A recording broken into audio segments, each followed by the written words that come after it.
2025 ခုနှစ်သစ်ကာလအခါသမယမှာမြန်မာနိုင်ငံသူနိုင်ငံသားများအားလုံးဘေးရန်ကင်းကြပါစေ။စိတ်ဆင်းရဲခြင်းကင်းကြပါစေ။ကိုယ်ဆင်းရဲခြင်းကင်းကြပါစေ။ကိုယ်စိတ်နှပြကျန်းကျန်းမာမာချမ်းချမ်းသာသာဖြင့်မိမိတို့၏ခန္ဓာဝန်ကိုရွတ်ဆောင်နိုင်ကြပါစေ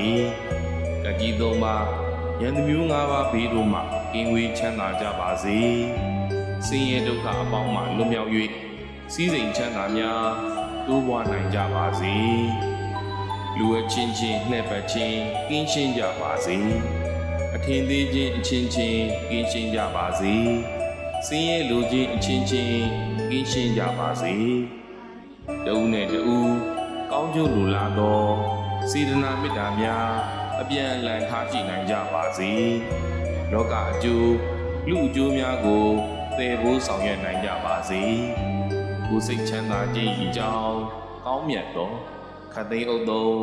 အလုံးစုံကုန်သောမင်္ဂလာအပေါင်းတို့ဖြစ်တည်နိုင်ကြပါစေ။ခတ်သိမ်းကုန်သော